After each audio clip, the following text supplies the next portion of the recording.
Good morning, fine people. It is Hello, us. dears. It is we. We are here. Yes, we are. I have had a morning. Um, I'm very happy to be here today. I was on the point of I lost my glasses this morning. By lost, I mean I couldn't find them for a good 20 minutes, which left me just beep bopping around the house, touching every surface, and like for And then dreading if you hear that crunch. You're like, yes, I had that thought, and then I actually set up the stream without my glasses. So if you see anything crazy on there, blame that. I Any couldn't. typos and everything. Yeah, I was like, it's It's physically. Natalie Locke, not Battily Slock or anything like that. So, I would not put it past myself. dude, I just mistype sometimes, and I don't even realize it. And Grammarly or autocorrect never saves me. They're not my friends. Well, like even the story I sent you where I said the descendant, I meant to say the decedent, and like I was like, thanks, Grammarly. Hi, Eva. Good morning. I didn't finish the critique read I wanted to finish last night, so I've been up reading for a bit. I started a critique read. I just started it, so I started chapter 1 and I can only do one chapter at a time, and writing my comments on the chapter unlocks the next one. I'm going to use this website for beta readers in the future. Yeah. But I started the beta reading for this person, and I love it because I forgot how much I love beta reading, and only because critiquing and beta reading, because I feel like it's all the same thing, especially when you ask a fellow writer. They're going to be a critique partner too, even if it's called a beta reading, in my opinion. Just because we try to fix it and go, here's my suggestion. Whereas a beta reader sometimes will just go, I don't know how to fix it, but I think this is it. Either way, back to the point. I love beta reading because it's like I get to talk through the movie I'm reading. Yes. I like Mystery Science Theater 3000 that so fast. I'm like talking to the characters. I'm like, what are you talking about, Chandra? Like, if the character's Chandra, I'm like, what are you talking about, Chandra? No. Your glasses were where you look. I'm flipping to the end of chapter 1. Your glasses were left by the pillow. Why could you not find them? You know the dumb thing? Here's the stupid part about. Oh yeah, where were they? In the I can't sleep insomnia brain that I had, I got up to work on my planner, and then after that, I went and I got my face cream and moisturized my face. And I have a makeup table in my closet for that. Mm-hmm. And my glasses were laid like this in front of my mirror. Oh, so it was one of those retrace your steps. Yeah. And it was just because I was sleep brain totally forgot that I put moisturizer on. Yeah, I got 2 places for my glasses today. I'm wearing my contacts, but it's by the sink because that's where my contacts are, or by the bedside table. Mm-hmm. If they're anywhere else, it was an off day. Yeah, so that's where I was, and I was literally, I was like, who? My brother works night shift, so he lives 5 minutes from me, but he's not going to be up till 5 p.m. And I was like, I legitimately have stuff to do. Who can I call to come over here and look for my glasses for me? Because I need someone with better eyesight than me right now. Yes. And I'm like, dang it, this is why it sucks being single. I haven't quite considered that. I don't need a man. I just need someone with better eyes than me. Oh my gosh. Oh my gosh. I was jumping around getting my notifications done, and I just saw that you posted a short story for the critique group live. I haven't had a chance to sit down and do that one, but it was a fun one, and it took a turn. Oh, it's you. But I've actually, so that it's you seemed pointed and judging, but it's you. Like, that's what I expect. That's what I want. I surprised myself because I feel that it's a little dark even for me. Okay, I'm saving this, and I'm gonna read it if I get done with stuff faster. Yeah. Let me know what you think, but I do feel like it might be a little dark for me, or maybe I don't realize how dark I am. It's one of those two things. This says, my brain really appreciates the multitasking aspects of these critique reads. Reading and taking notes satisfies something. Oh, yay! I love that. I related to this so hard. The mister is handy to find my glasses fairly often. So he has to have his own glasses. But the thing about that is the chances of both people losing their glasses at the same time are pretty low. True. Or unless you're in the ocean, in which case you shouldn't have your glasses on, and y'all both get sideswiped by a wave and pulled under. Then why does this sound like it's something that has happened? Actually, it was whitewater rafting, and for some reason, it wasn't me because I was like 16 at the time, so I didn't start wearing glasses yet. And my cousins were wearing glasses, and they ended up falling out. And they lost their glasses and their shoes and it was a bad setup. Yeah.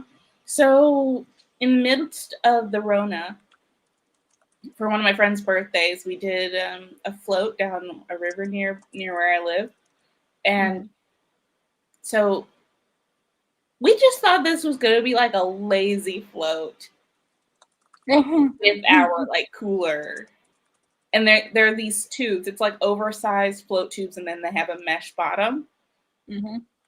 And so we're like out there, and this guy who's obviously a pro sees us, and he's like, "Do y'all have a rope?" And we're like, "What? What for?" And he's like, "Take this rope," and we're like, "Stay together." So we like lash all 5 of our tubes together. We're floating merrily down the stream. We get hung on this rock, and I'm the one who's like sitting there backwards, and I've got a beer in one hand and a Gatorade in the other, and my hat's like shoved onto my head, and I've got flip-flops on, and I just go over backwards, and I'm like there bobbing in the water with my gotta hold him up. And my brother like leans over and grabs my arm, and he's holding. I'm literally not even trying not to drown. I'm just trying not to spill my beer. Priorities, like, living, don't spill the beer. Maybe keep some air. But I ended up losing. The Gatorade was gone because priorities. The beer filled halfway up with water, and I lost one flip-flop in the hat. Oh. But that makes me think of like I call them stranger angels. Like the people, no name or whatever, just trust me and take this.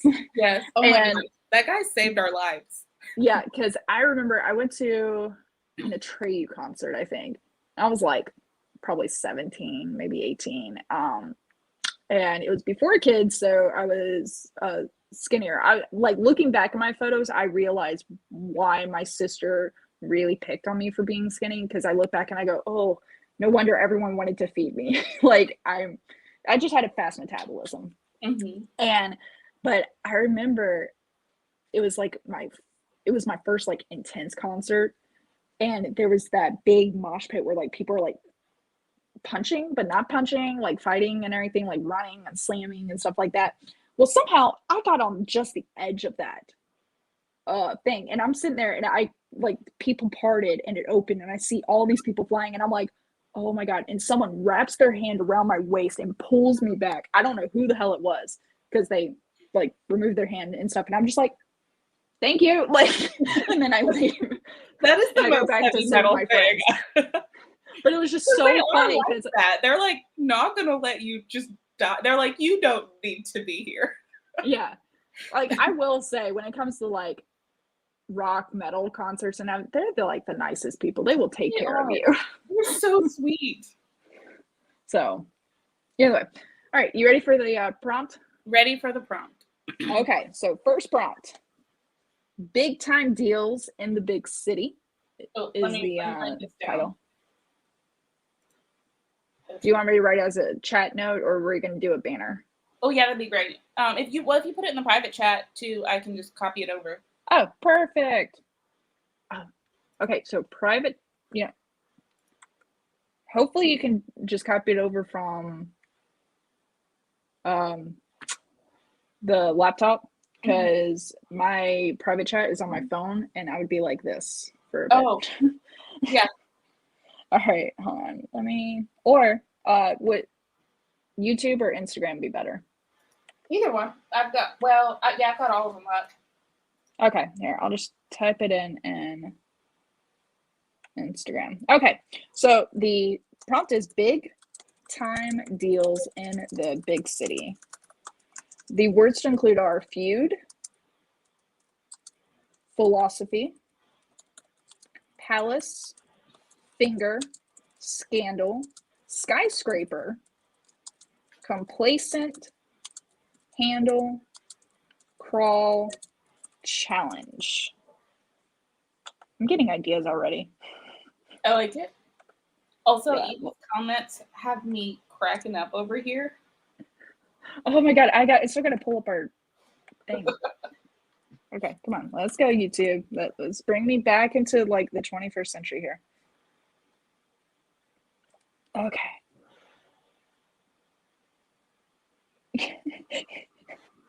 Also, just as an FYI, if you have Facebook, the hackers are now sending messages. Like if they get into your account, they're sending messages to people like guess who died with like sad faces and stuff and a link. Oh wow, that's kind of cruel, because like someone could actually die, and I could see it's. I'm gonna call it a comedy of errors, but it's like because it's been used in shows and movies, but a situation where it's like this person died. No, not that person. It's actually this person, and I thought someone died and someone didn't, and it could end up being that. And it has the link, like if you would go to the obituary or something like that, but it doesn't like the picture or anything. And that was the giveaway. And then I looked at the URL closer, and I was like, "Hey, I think you've been hacked." Yeah. I usually, anybody who sends me something, even if I'm friends with them, I don't click on it, honestly. Dogs. The squirrel is not yours. The cat is not yours. Whatever it is that's making you whine and jump around is not yours. Go. Yeah, whenever people send links, unless you're expecting the link, don't click it. Yeah. And even if you're expecting the link, just confirm with them. Hey, did you send me the link? Does it look like this?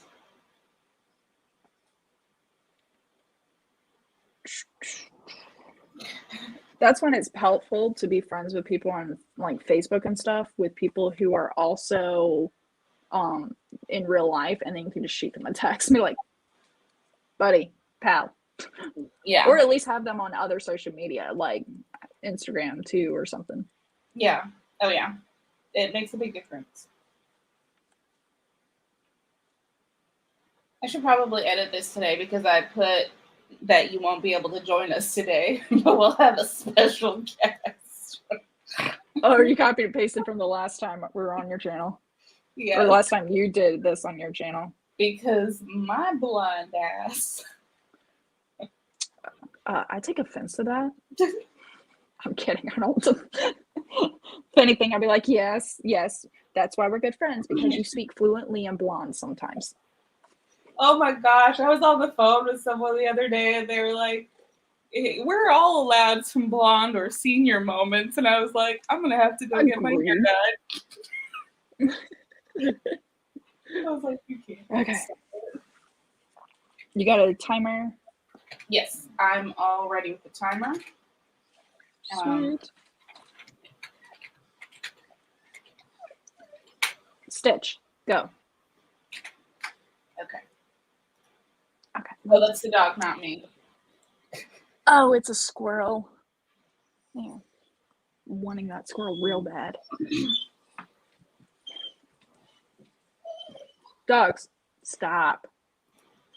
All I hear is whining. Why? All right.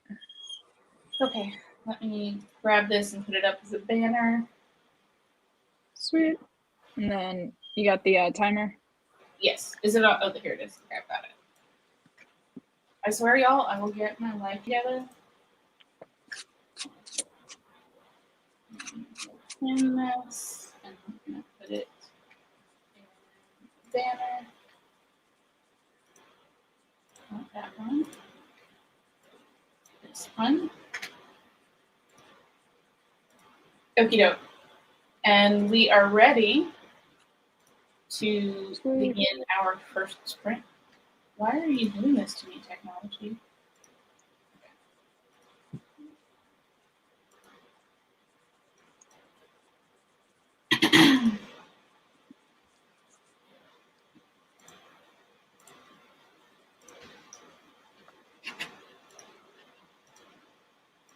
Okay, we've got our timer up, 30 minutes.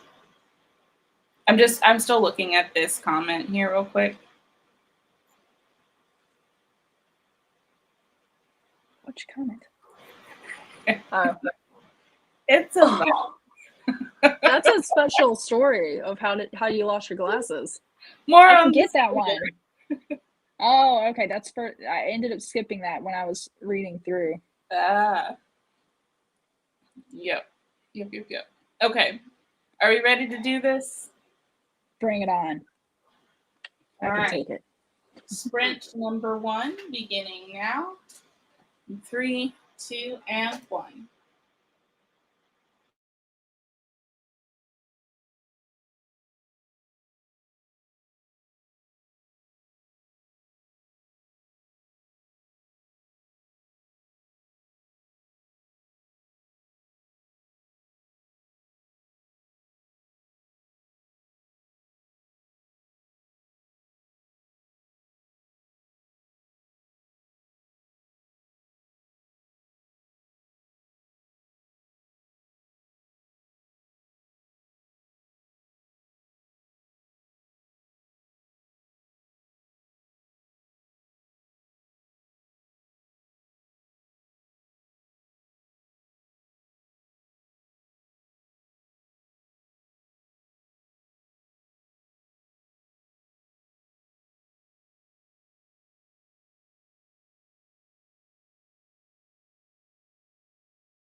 That is print number 1.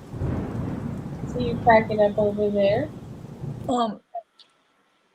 I wrote 537 words. That's what made me laugh. I'm like, of course. How many did I do? I feel like I did okay. I did 399. Yeah, I want to try to. Okay, I got yours. Yeah, this is print 21. I'm replying to the email. I'm pasting it. I didn't really have time for editing, so there might be some. Because I noticed I would use present tense sometimes and then past tense other times, but I was trying to go past tense for the whole thing. So.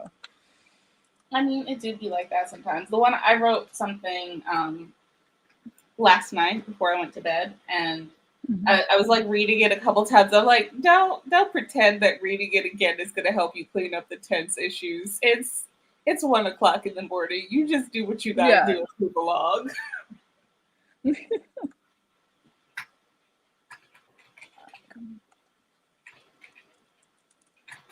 Okay.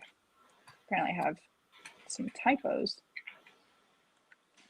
Let me get in these comments here. Barrett, welcome. Hi and hello. Allie dropped by. Hi. And I'm late, but I'm here. You're not late. You are here. Yeah, because we still have editing time, so that adds more time to your writing if you wish to take part. Okay. He does like YouTube on notifications. I mean, I feel like this was like completely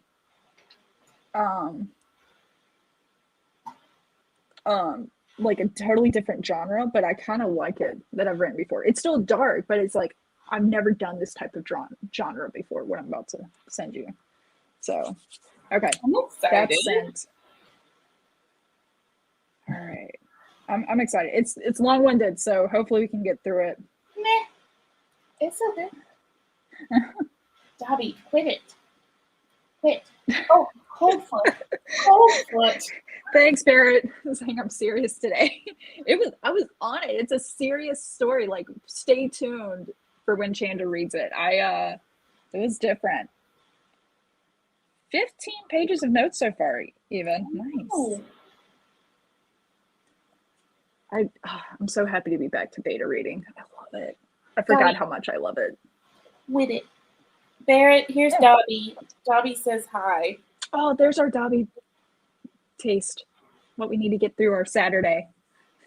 He's being mean to me. Send help. No, it doesn't. All right. So I emailed you my story. Got it. And I am perfect. All 537 words of it. Listen, you got to do what you got to do. Oh, shoot. I hope I copied the whole thing. I can check the word count. Yeah. 537. Yep, got it. Yeah, you can eat that. You got 537? Mm-hmm. All right, perfect. All right. Our 10-minute timer too. Story. Yeah, luckily we might not. Well, you might need the full 10 minutes because I was very verbose this go around. But I'm happy with it. And I did include all the 10 words, which I didn't include on that collab we did. I forgot the word reporter. Oops. It's funny how it's like she's obviously, we reference her. I just don't say it. Whatever. I know you didn't include the word, but I honestly didn't notice it. Yeah. And maybe it's because I was also writing the same prompt. I was like, obviously she's a reporter, and I just carried on like nothing had happened, and it didn't carry on. All right. Are we ready to do our critique? I'm ready. Okay, let me share the timer.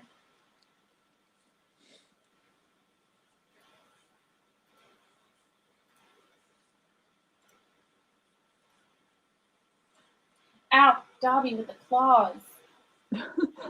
Yes, we know you have them, Dobby. You don't have to use it every time. I'm trying to make biscuits on my leg, but with claws. Oh. And I'm like, dude, this is unnecessary. I'm letting you sit up Yeah. here. You don't have to hurt me. Okay. All right. We're ready with 3, Let's go. 2, and 1.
Okay.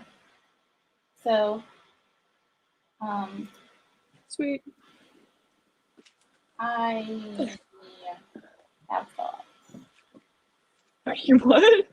I have thoughts. You got thoughts. Bring it on. I can take it. It sounds like you probably should get yours off your chest first. I feel like I should. Okay. So let me just jump straight into reading it. I'm gonna move my microphone closer. It's okay. And y'all, hold on to your butts. You're in for a ride. John knows the place. I walk behind him, looking around us with every step. Each car hums as they pass us, and the distant cars honk in time with the far-off emergency sirens. The car sounds are broken up by two people feuding over their windows. They could hit each other with a broomstick across the alleyways if they were mad enough. Chess players discuss philosophy outside an old hotel. I stop to study their next moves. Don't get complacent, kid. Frank places his hand on my shoulder. We're here to make a deal. I promised your mom I'd get you back in one piece. Frank passes me a gun with the bullet side pointed towards him. My eyes grow wide. Frank opens his jacket to reveal another gun strapped to him. I nod and put my gun in my pocket, the handle sticking out of my pocket. We enter the old hotel. The lobby looks like it was a palace in the 70s, but now it's just a forgotten time capsule. A guy with two bigger guys stand by the bar. Frank held out his hand for me walking further when we were about 10 steps away. Really, John? I thought we said we were going to be a simple. I thought we said it was just going to be a simple deal. Frank nodded to the two bigger fellas. So did I, Frank. John nodded to me. I looked behind me. When I look back, Frank is eyeing the gun in my pocket. He shakes his head. He's a kid. I'm not bringing him for assurance, just his first lesson on how discussions go. John sets his highball glass down on the gap between him and us. John sets his highball glass down and closes the gap between us and him. His backups stay at the bar. I look out the tall windows to see the tip of a skyscraper shimmer like a star. Where would it lead if I were to follow it? I bet you could see that building from anywhere in the city, a perfect North Star. You don't need a scandal, John, Frank demands. I look back to see John pointing his finger in Frank's face. Is that a challenge, Frank? John held up his hands as he stepped back. John, we may have gotten off on the wrong foot. Let's start over. You made two mistakes today, Frank. One was bringing the kid. John inclined his head to me. The other was coming at all. John snaps his fingers. Frank pulled out his gun at the same time. I slammed to the floor, crawling under a tarped couch as my ears rang. I saw one of the big guys drop. Then I saw Frank fall. He mouthed go as he kept his eyes and gun aimed and shooting at John and the other guy, the other goon. I pulled my gun out, lying on my stomach. I outstretched my right hand with the gun pointed at the second goon. I closed my eyes and turned my head the opposite direction as I pulled the trigger. I looked back where I shot to see the goon clutching his knee. John was standing over Frank. I heeded Frank's words and sprinted to the door. When I got out on the street, I kept running towards the perfect North Star. You're just gonna put that all out there? And that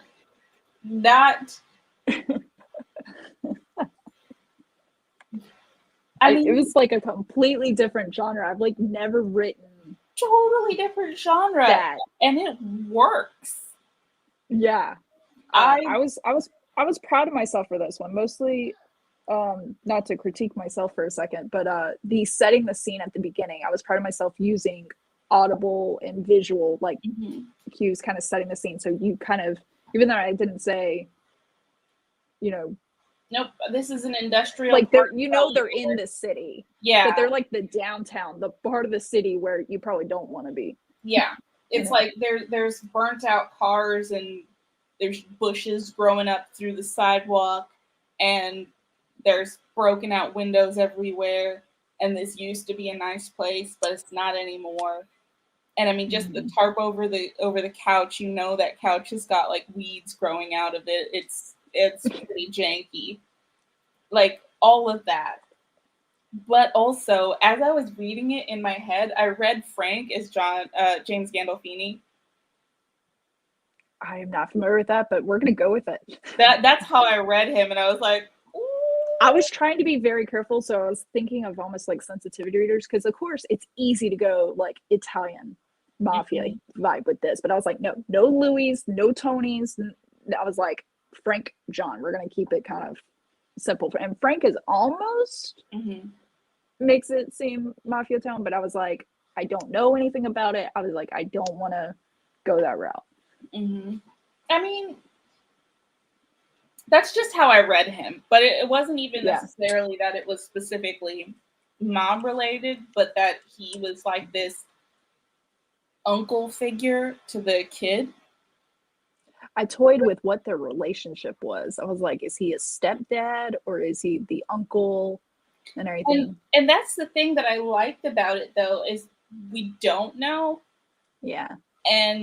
But you know, like from that, so this is actually marked as one of my favorite lines because I have two. So I'll go ahead and share this one. Don't get complacent, kid. Frank places his hand on my shoulder. We're here to make a deal. I promised your mom I'd get you back in one piece. So at that point, he's just this guardian figure. He could be the stepdad. He could be the dad. He could be the older brother. He could be the uncle. He could be the mom's best friend. We don't know. We just know that he'd do anything for the kid's mom. And it creates this context where everything after that just makes sense. Like he was always going to do things that way. And I really like it. Now, I know you didn't have time to edit this. So my feedback is around that. And it's not even, it's like, you would have caught this in editing anyway. But in the first two paragraphs, car is in there like 3 times. And I could have changed it to like vehicles or. Yeah. Okay. Make some changes now. Like the first one could be the hum of traffic something about the hum of traffic as it passed. There's different distant car horns. The vehicle sounds are broken up. Yeah. I got each vehicle hums as they pass us. The distant cars honk in time with the far off emergency sirens. And far off, I had to do synonyms because I was like, I need distant, another word for distant. And then the traffic sounds are broken up by 2 people feuding. Yeah. And then for the next one, and I think this may have just been where you like rewritten part of it, but I nodded and put the gun in my pocket, the handle sticking out of my pocket. I think you probably meant put the gun in my pocket, the handle sticking out. Yeah, I changed that while you were reading it. I was like, delete, and I cut it to sticking out just while you were reading. And then It's funny what I pick up on while you read. It does make a big difference hearing someone read it. It's like, oh, no, that's not how. Did I write that? Yeah. I'm like Steve Urkeling this, going, did I do that? Yeah, same. So the other comment that I have is about dialogue tags. There's a lot of John nodded to me. Frank nodded at the goons. Frank demands. There's not a lot of just said, and I felt like I was thinking about the dialogue tags more than I needed to be. Yeah. And there's this one thing, and this wouldn't pick up on if you're like just hearing me read it, but like where you don't need a scandal, comma, John, that instead of it being a period there, I think I changed this one or changed one similar. it would be, you don't need a scandal, comma, John, comma, end quote. Oh, yeah. So, okay. Just like that. I mean, that's really nitpicky, to be quite honest, but no, it's stuff that, like, for a reader, there's some readers that are more fluent with grammar than others, and I don't want to deter the fluent ones because they're smarter than me on grammar. Is mood. Yeah. So, I mean, it's just like simple stuff like that. But I think breaking up the dialogue and like even you don't need a scandal, Frank said, his tone demanding or something like that, you know, where it's you still just use the said as the dialogue tag, but then you can go into more detail about his tone to let us know that he's saying it in a demanding kind of way. Yeah, it said Frank said, almost demanding a response. Yeah. Like, yeah. And just breaking it up that way, you still use said as a dialogue tag. Yeah. Bobby, what in the world? I got 2 more saids than I did before now, so we're getting there. And I'm sure when I go back through all these, like, it could become a bigger story. I'm still thinking, I bet this could become a story. Because now I'm wondering, like, what happens to the kid? Well, that was a question I have. He almost feels like he's never been in this city before because he's looking at this skyscraper and thinking that's his North Star. And then instead of trying to go home or trying to go to his mother, he goes for the North Star. Mm-hmm. And I have questions about that. At the end here, there's Goon a couple of times back to back. Yeah. There's only so many ways. I was like, back up, 2 big guys, Goon. I'm definitely not going to give them names. Muscle is another one that you can. Ooh, thank you. And this is where we get to my second favorite line, and not like second favorite. I think they would tie for like they have a tie for first place, but I mean it's the second. We can always have more than one favorite lines. I think I had like 3 in the collab we did for you. It do be like that. So this one, I just really like this line, and it's where I feel the story takes a turn. You made 2 mistakes today, Frank. One was bringing the kid. John inclined his head to me. The other was coming at all. So I really like that one, and I also felt like John was a little bit disappointed in Frank because he'd always planned to kill Frank. He just didn't plan to do it in front of a kid. And now it's not that he's not going to do it. Like, he's definitely going after the kid. But he's like, yeah, really, Frank? Really? Now I got to go after this kid, Frank? He's like bummed about it. He's just like, it's such a bummer.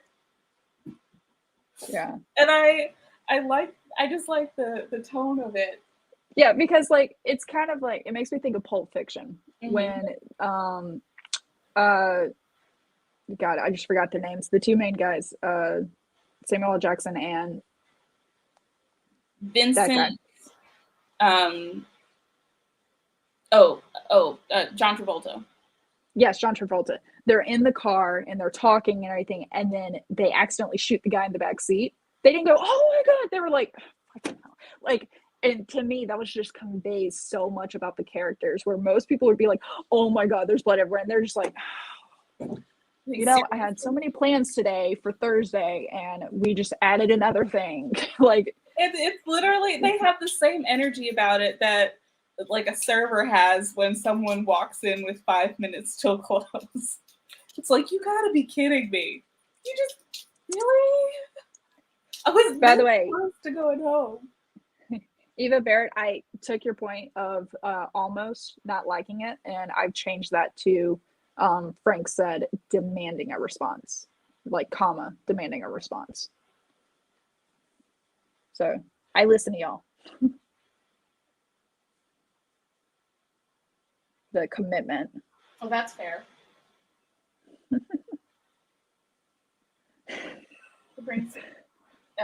Him bringing the kid was pretty stupid, to be honest.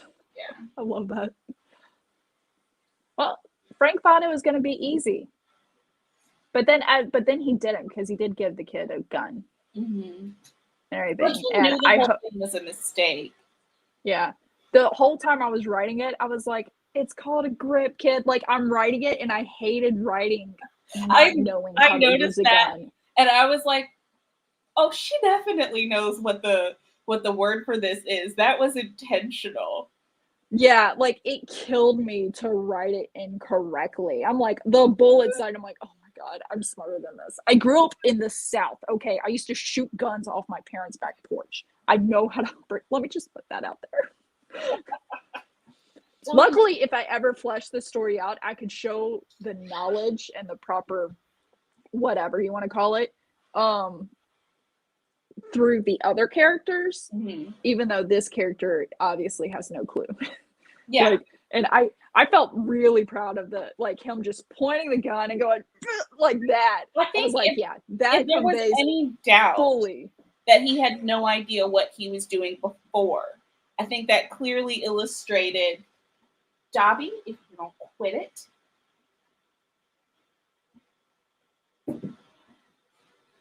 Yeah. I don't know. Dobby keeps deleting my brain because it's like he wants to come up here, but he doesn't want to settle. And I'm like, I'm not your jungle gym.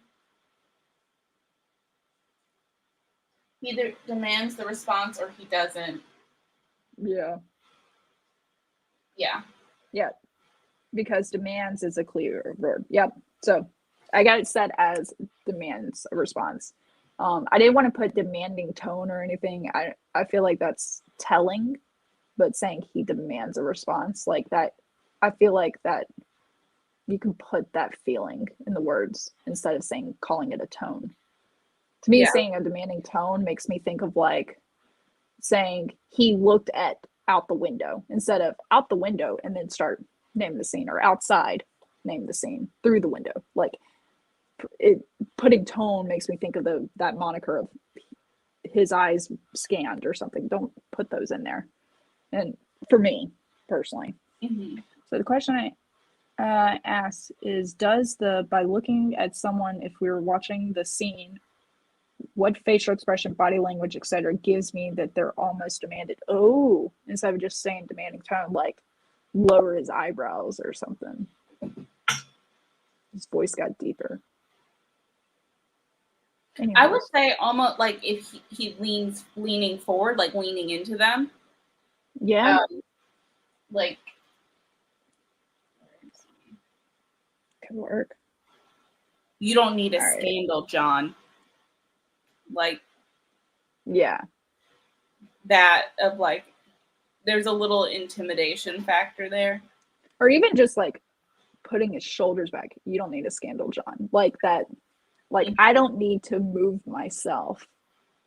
I got asserting my space instead of coming into your space. Either of those. Anyway, I had fun writing this one.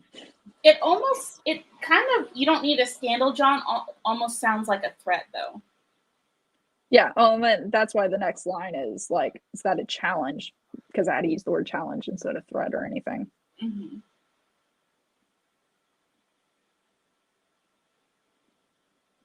I like it. I mean, your last couple stories, I'm like, can I have more? I want more. Like, after your message about how your characters knew each other in the journalist crosses the line thing, like, I was like, I want more now. Like, I have my assumptions, and then I wanted more. So. Yeah, I had fun with that one. I think I might work on that some more as well. Ooh, nice. Barrett raises a good point here. Ooh. Did he start talking and take it back, or caught himself mid-demand? Oh.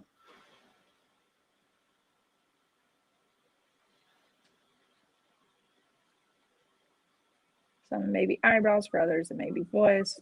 Oh. If the tone changed, it shows a transition. Demanding is enough on it. Tone for me. Love it. We will stop demanding you change it. You're the worst. No, you're the best. We appreciate y'all.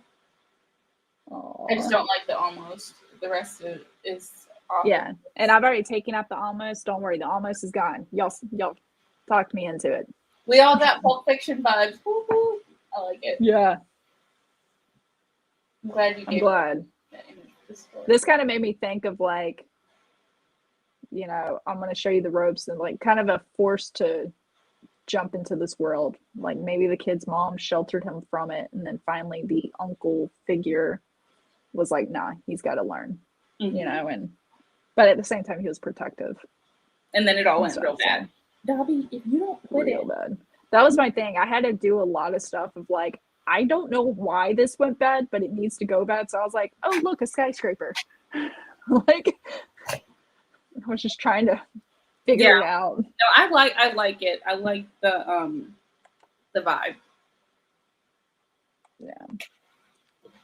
All right. Any other final comments on it?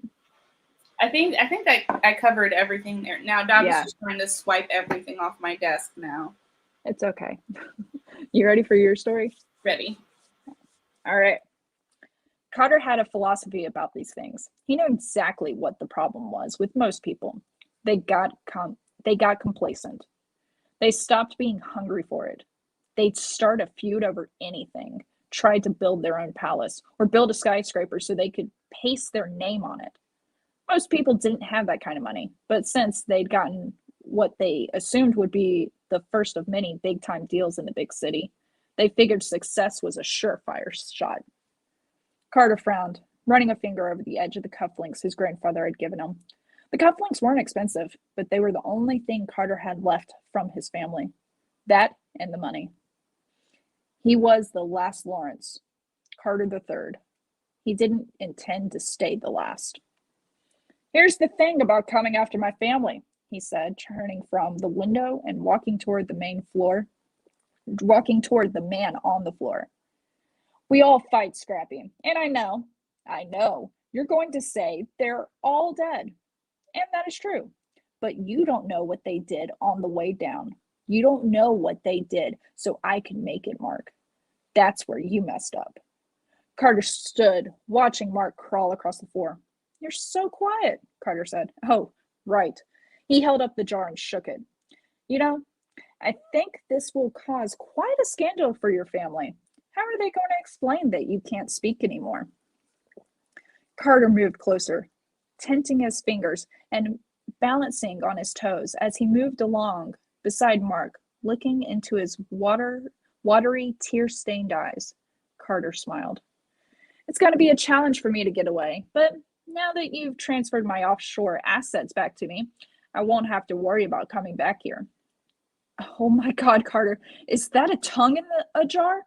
Geneva asked. That's how you say your name, Geneva? Okay. I'm sorry, darling, Carter said. I didn't mean for you to see that.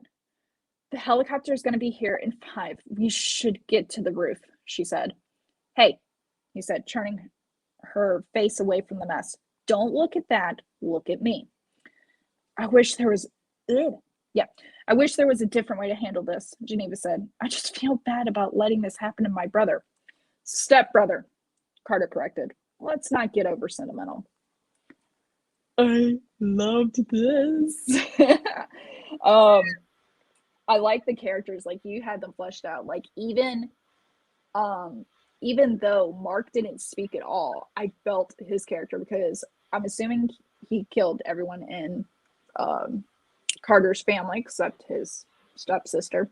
But he killed everyone himself, but now he's kind of caught, and it's that whole like assertive until you're not on top anymore, which was called out in the last line of the first paragraph where it says, but since they gotten what they assumed would be the first of many big time deals in the big city, they figured success was a surefire shot. Even though this is a general statement, when you start reading it, that describes Mark exactly.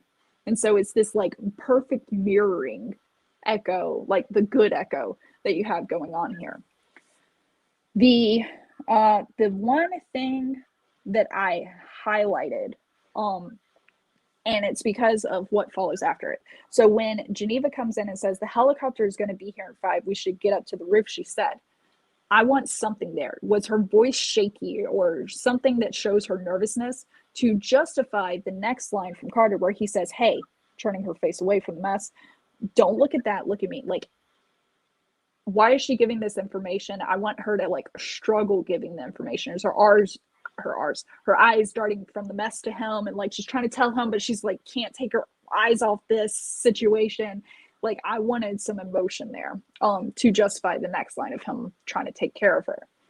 That was my only critique. The things that I loved, and I had to reread this part twice for it to make sense. But once I got it, I was like, oh. And it was the entire paragraph about saying, here's the thing about coming after my family. We all fight Scrappy. And yeah, they are dead, but you don't know what they did on their way down to make sure I can make it. And like that line to me just is so good. It talks about, it's a reflection of the family, of his whole family, their whole vibe. Like even they had this characteristic of like, I'm going down, but I'm going to make, even if I'm not the one to take you down, I'm going to make sure Carter will take you down. I'm going to set him up. And whether it's like they made him and hit their will or something, they did something to allow Carter this win. And I like that Carter is the type of person where even he's completely opposite from who he talks about in the first paragraph of people getting complacent. And he talks about his philosophy. They stop being hungry for and they start to feud over anything. He's not these people of like, he's hungry for it, but he also pays homage to his family to know what they did to get him where he is. So it's not a, hey, I just know how to read people, like the cliche business guy that's like, I'm just good at what I do. No, screw you. Someone helped you. No one gets where they are alone. And then, so I really like that because it took me a while to read that. I had to read it twice before I was like, oh, the family, like, I was like, they're dead. What do you mean? And then I realized, oh, before they died, they took care of them. And then the next line that I loved was, and it's because it's one of those, okay, why is he holding up a jar and shaking it? And I like the line, he held up the jar and shook it. And then later it's like, holy shit, it's the tongue. Like, this guy's badass. And I think the reason I like that is because, one, when I read this, I actually read starting at Carter moved closer, tensing his fingers. I read that line where Geneva comes in, oh my God, is that a tongue? All this other stuff. Then I went, wait a second, this is really short. This is not her piece. Then I scrolled up and actually read from the beginning. So when I got the taste of he shook the jar, and I'm like, I know what that is because I read ahead by accident. But it was a nice little pull and everything. But those things are what stand out to me. And that, yeah, just the Carter and Mark staying out. And then the only critique was give Geneva, like, make her shaky, make her scared or something to justify Carter going, no, look at me, focus. Okay, I'm off my pedestal. No, I think that's good. I've made her, the fact that she's so indifferent, or she kind of comes off as indifferent to it, you don't get that either. Her focus is stuck on it. Like, you know, when you see something horrible and you can't look away, there's no indication that she's kind of in shock, and that's why she's just kind of like, is that a tongue in the jar? The helicopter's on the roof. It'll be here in 5. We should go. Like, that kind of. Yeah. Yeah. Maybe her like voice gives out and everything. Just the way you convey that to me, it's like her voice is giving out, and like she's almost whispering the last like 2 or 3 words and stuff. But I still loved it. I like how you and I both went this like deal gone south thing. Yeah, I had fun with this one. It's not I mean, that's not my usual genre at all, but it's very contemporary. I realize I've written a lot more contemporary stuff when I'm writing flash fiction and short stories. I think it's because there's not as much world building with contemporary. That's my theory. Because I tend to go contemporary. And I even talked about this in one of my posts and stuff. I was like, I want to do a fantasy or something like set in medieval times, but it's a lot of world building a little bit. Like you can probably describe it. Yeah, there's a way to do it and still keep under 1K. I mean, there's people that do it all the time. But for me, I'm more, all my writing just about is contemporary. I've had slightly futuristic stuff, but it's still set on Earth, like, type situation. Yeah. I like contemporary, but I also, it's because most of my focus is on dialogue, characters. Like, I like the inner growth of characters, not so much as things happening. I don't know. I've realized that my character development for flash fiction tends to be a lot stronger than it is for full-length novels. And I think it's because I'm like gradually discovering the character versus starting with a pivotal moment so I already know who they are. Yeah. And that's probably why some of these stories why they inspire us to, we're like, I want to write more. It's because this pivotal moment gives us this character and we like start to apply everything they are. Mm-hmm. All right. Yeah, so I love that. All right, I'm gonna pull up this spreadsheet. Dobby's giving me all the life today. He really is today. I'm like, why? What did I ever do? It's probably because the dog slept on the bed last night and he just can tell. Oh. And he's just like, if she sleeps in her crate, he doesn't care that much. But if he thinks she slept in the bed, then he's just like, really? But the thing is, she doesn't try to sleep on my head, and Dobby does, and I'm allergic to both of them. So no, you cannot sleep on my head. I would not be able to breathe in the morning. You're still one of my favorite pet owners because even though you know you're allergic, you still keep them. You still show them love. You still take care of them. Oh yeah, there's so many people that I know that just give it away and.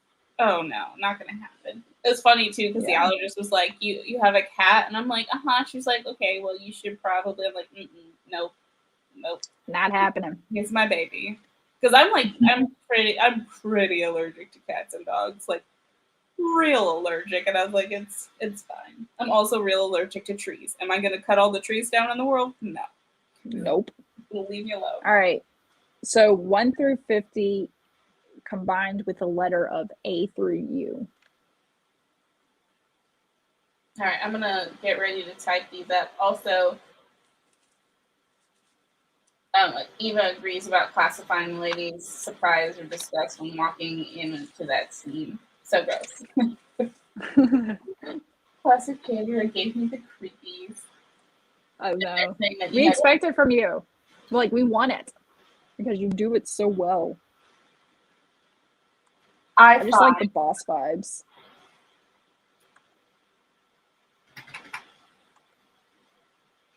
All right. I'm typing them up, by the way.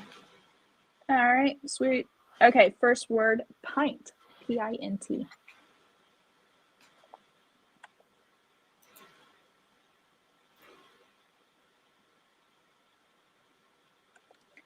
All right.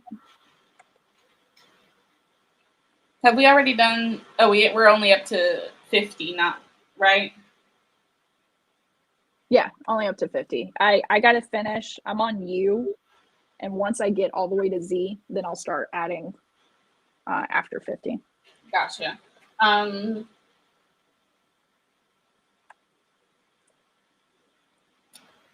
D19. D19 is right, like right hand.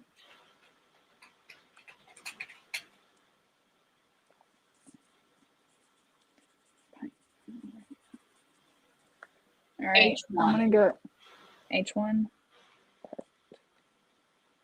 Waiver,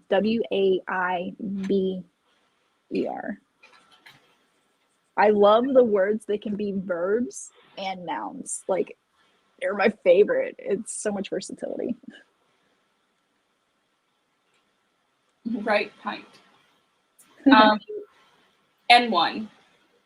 N1. Enemy.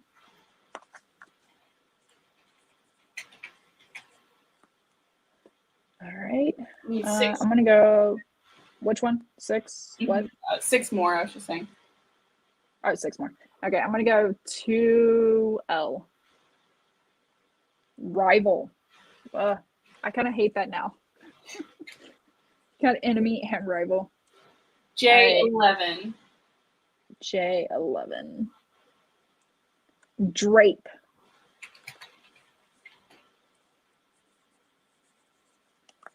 All right.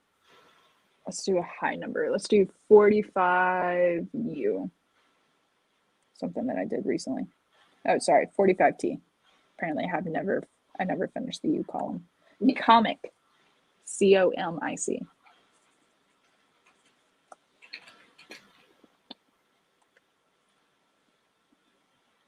P22.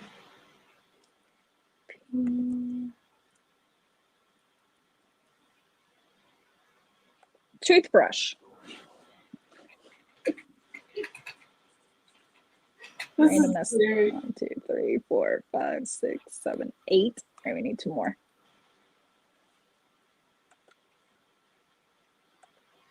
Q33. What? 33? Oh, wait. A40. A40. All right.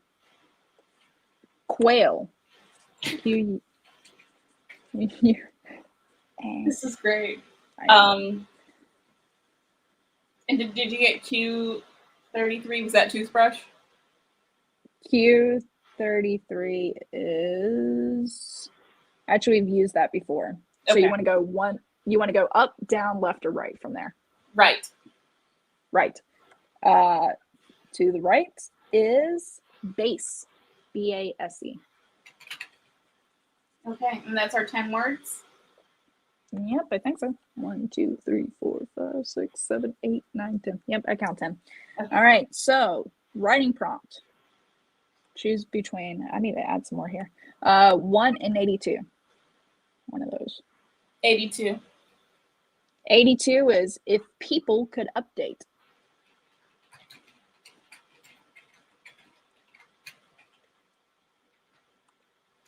All right. Yep. And what's our challenge?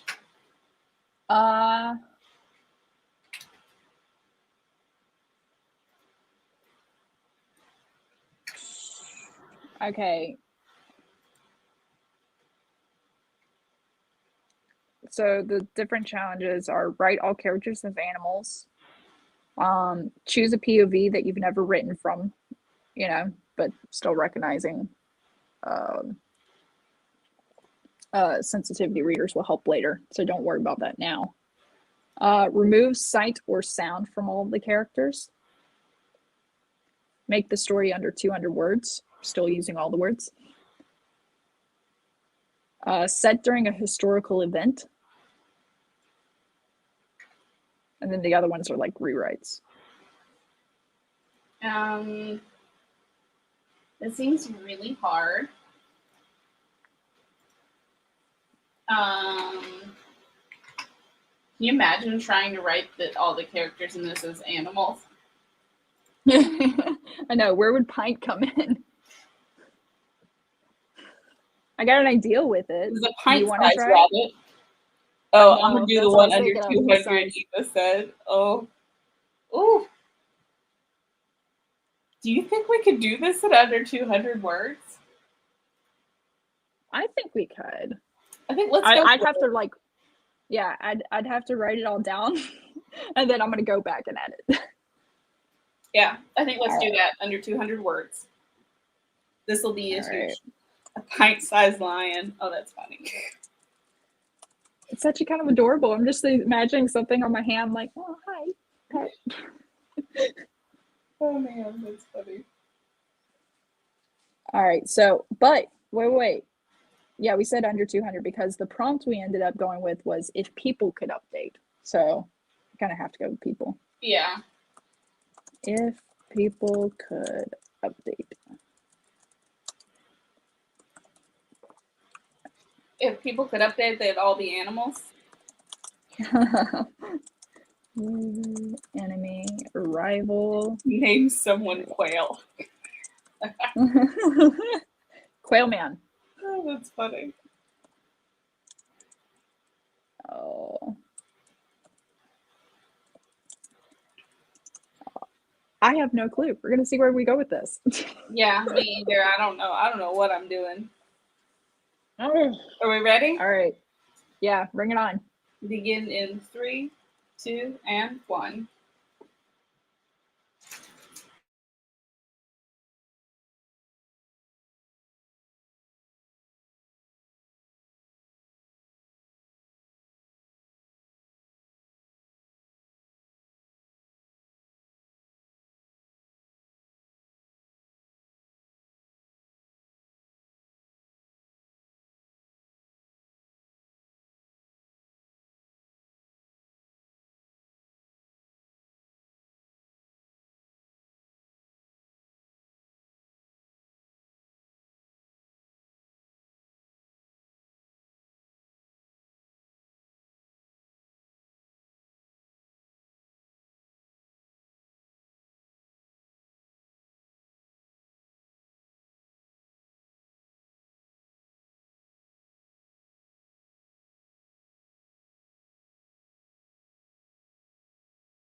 Okie doke. Are we ready? Yeah, I'm ready. I didn't realize my mic was still on. Yeah. I emailed you already. Okay. And this won't make sense now, but I'm rereading. I was double checking my 10 words and I got them all. But take out the word allow when you come across it. Okay. But just waiting for your email, and then we can start our 10-minute timer or see if we finish in this time since it's less than 200 words. I did 190. Just keep it on this timer? Yeah, we can. I mean, if you send it to me. I just sent it. Perfect. I'll refresh my page. You should have got mine. I got it. Perfect. Come on, computer. I really need Chandra's story. Don't play with me, Yahoo. Oh, there it is. Got it. Okay. All right. We got basically 6 minutes. Jump right back into it. We'll be right back. Yep.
All right, are we ready? Okey doke. I surprised myself with this one. I got exactly 200 words. I'm showing 199 on my end. Are you? Yeah, for you. Okay, I guess I cut it down. Did I miss something? Yeah. Maybe. I don't know. Let me see. Let me check it again. I'm trying to see if I got anything. No, you're right. 199. Okay. I think I changed something last second and got it. So since you went first last time, I'll go first this time. Okay. So read yours.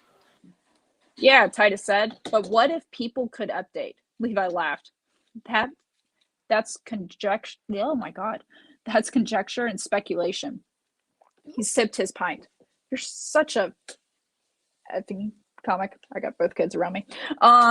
Titus muttered. My focus veered from the conversation to Levi's yellow teeth. I still knew what a toothbrush was. You're just mad I'm right about this, right, Ava? Levi said, trying to include me. I dipped a bite of quail into the watery soup base and took a bite. Titus and Levi cringed. I knew it was a misstep when I had one rival agreeing with the other. The bar door opened, letting the cold air blow in. The man behind it was carrying a gun, his finger on the trigger. I draped my hair across my face. Hey, he said, pointing at me, show me your waiver. My eyes began to glow. I pushed back from the table and raised my hands over my head. Ava, Titus said. I glanced between my friends and the guard. Ava, why do you need a waiver? What is it for? Patient number 3501, the guard said. Please present your waiver. If I'd asked, I knew they wouldn't have given me one. I'm not your enemy, I said. I love this story. Like, I'm getting futuristic vibes and everything, especially near the end. Before, I was just like, okay, it's a pub or whatever they're drinking. And the lines that I liked the most was just because you and I love a little shade thrown is the I still knew what a toothbrush was. I was like, ouch. I was like, that at least it was said internally and not out loud.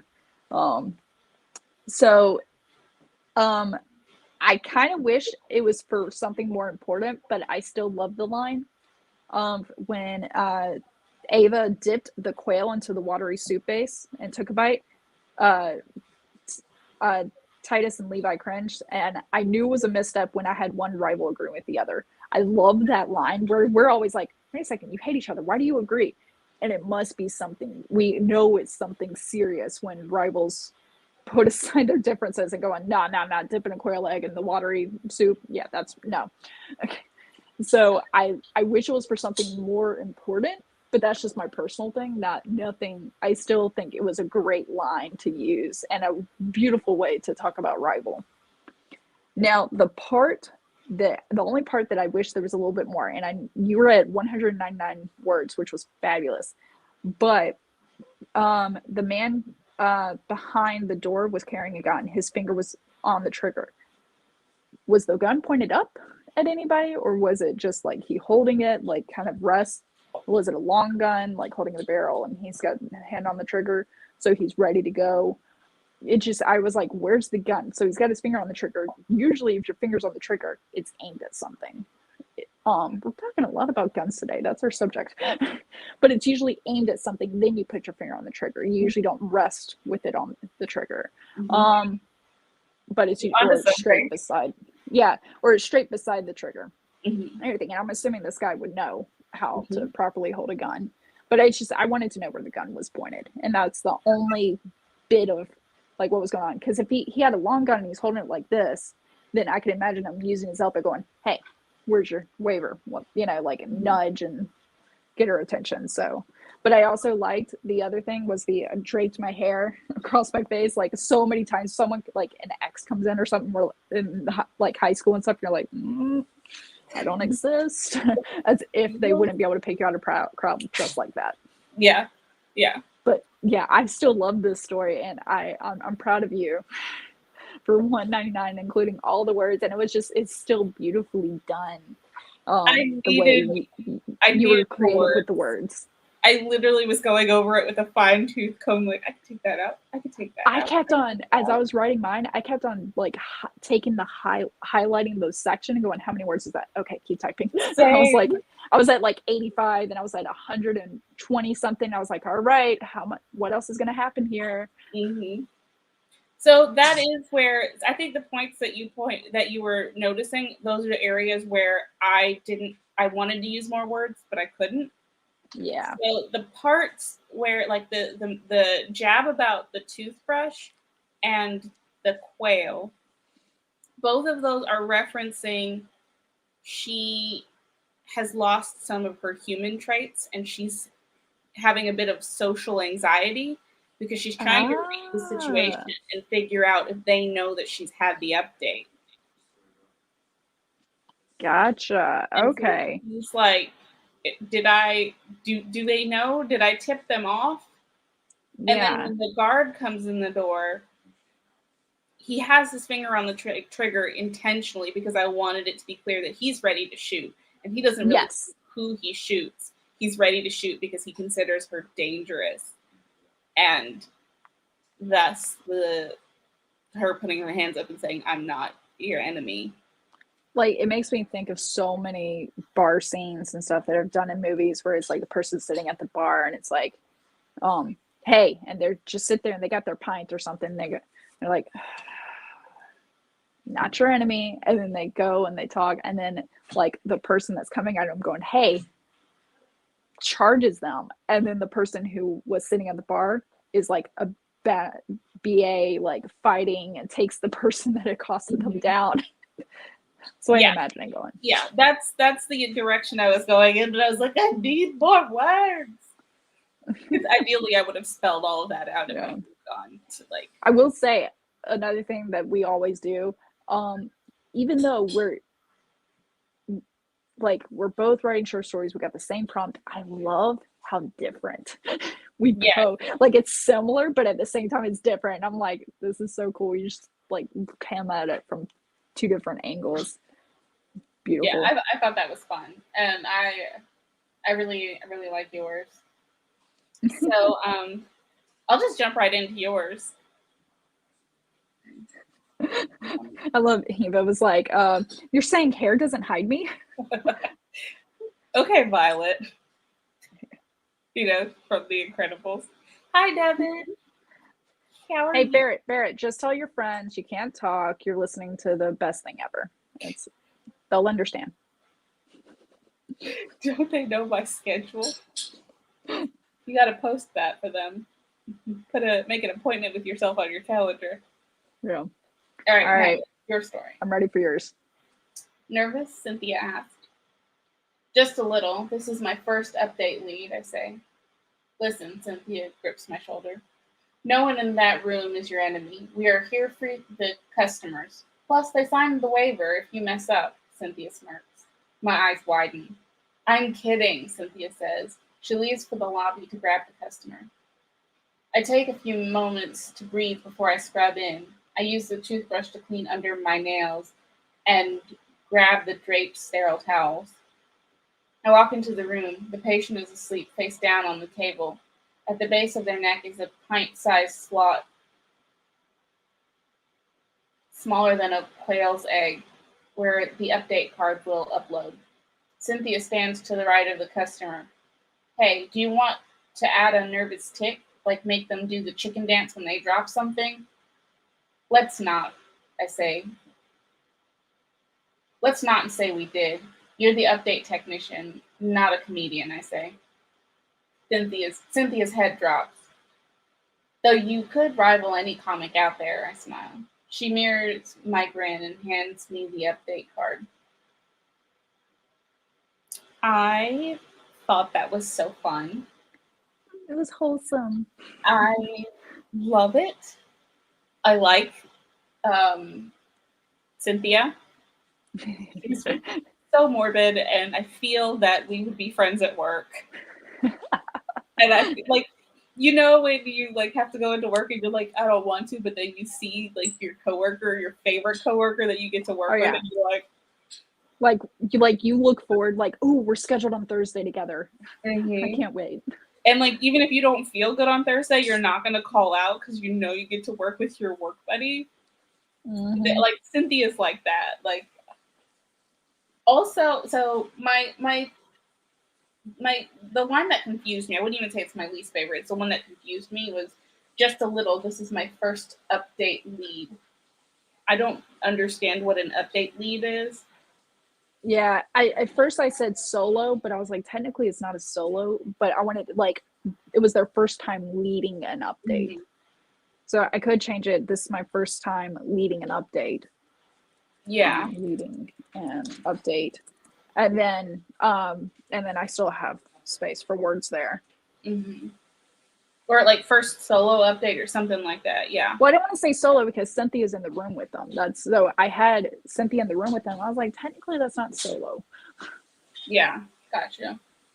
Yeah, yeah, that was confusing to me, but that makes sense. Yeah. And then my favorite parts were, listen, Cynthia gripped my shoulder. No one in that room is your enemy. We are here for the customers. Plus, they signed a waiver if you mess up. I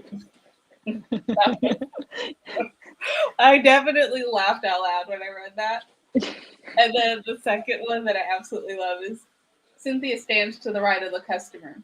Hey, do you want to add the nervous tick? Like make them do the chicken dance when they drop something? It's so random, but it's also like the thing that someone would say. And it like cuts the tension. It's also like, do you want your technician laughing while they're like doing this update on you? But at the same time, it's like, like, do you want their hand shaking because they're nervous or because they're laughing? Like, you pick. Yeah. And it seems like Cynthia was there all for the main character to like calm their nerves and such. Yeah. And kind of just like, it wasn't Cynthia's first time and everything. And I feel like there, especially with like in my job, there's a lot of times where your boss coming in to lead might be younger than you. And so that's when, and I'm at the age now where I am the younger person that's leading people that are older than me. So have someone who's more experienced kind of being the, hey, you're fine. Is so comforting, and I love it. Well, and the way that she goes about it is she's not calling attention to it. She's creating space by bringing in that humor and not acknowledging like, this is your first time. She's just like, look, we can try some new stuff. We could add something in there. Do you want to, like, it's whatever you want to do. This is your show. And then she's like, whoa, like maybe no. And then the little jab that you know that they're friends, that they've worked together before, even though Cynthia's like supervising. And it's the main character's lead, but their supervisor is still there. But there's that dynamic of it being your room where she can have that jab, and it's still okay with the you're an update technician, not a comedian. I like that. It's a fun story, and it's got the sci-fi element, but the humor, and I feel like that doesn't happen very often. Like usually sci-fi is very The Island, or, you know, we're going to harvest your organs. There's not a lot of humor in that. So I like it. Yeah, no, I completely agree with that. And I had fun with it. I can see expanding upon this a little bit more and exploring like what other technologies are in this world. I also feel like Cynthia probably knows a lot more than she lets on. Like, if you were going to expand this, I feel like she knows a lot more than she comes off as knowing because she's so easygoing. But, like, if there was a mole and someone was, like, collecting information, like, she would be that person. So she's training that makes sense. People and stuff, but because she, like, jokes and, like, clips and stuff, people don't think she's serious when she really observes everything. Cynthia kind of made me think of how most nurses are. of like nurses know more stuff than the doctors do, but the doctors have the training to actually, and they know other things that the nurses don't, but it's like the nurses are the continuity. And that's how I pictured Cynthia in my head, like this knowledgeable person, but yet she knows the update doctor is the person that's supposed to do it, but she's seen it 20 times. Yeah, I like it. Today was a good day. It was. I like these word done. And 200 word stories. That's a first for us. I know. That's a big accomplishment. I feel like all of our challenges, I'm really nervous about the write every character is an animal. Yeah, that's going to be fun, I think. I think we can do it, though. Yeah. Maybe that'll be next week's. We should do it next week. I think we just need to go for it. Yeah. Okay. I do have to run because I'm going to chop down, well, I won't be chopping it down, the husband will, a Christmas tree. I will pick it out and be like, that one, please chop it down. Get a Christmas tree and then decorate with the family today. Fun. I love decorating. It's so much fun. And if anybody's on my Instagram, you're seeing my decorations posted right now a lot. So. Yeah, I think I'm gonna eat a snack and maybe play some computer games. I've been avoiding. Maybe take a nap. Yes, no, I do need to nap because I'm doing a wedding tonight. So. Oh. Yeah, I'm gonna need a little power nap and then get out there. I wonder. See, there's sometimes I think of like, would writing a wedding be a prompt or be a writing challenge? Because I feel like sometimes the prompt can be the challenge. This is true. I don't really do. It's funny because I work weddings, So you don't write about them? Times, not usually. Yeah. I don't think I've ever actually written a wedding, but I work them 1 to 4 times a month.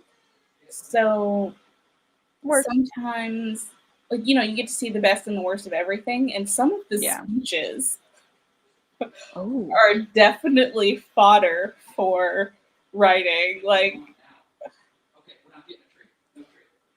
the grandmother at one of them, the speech that she gave, I was like, Grandma is praying and spilling tea at the same time. Yeah. Let me guess, from the South? Yes. That's why. I was like, ooh. All right. But I digress. I gotta go round up these kids. We'll be on Natalie's channel next week. Do you want to do a quick outro? Yeah, next weekend, Saturday at 9. So hopefully the kids are in a good mood later. All right. Bye. See y'all. Bye. JK, maybe.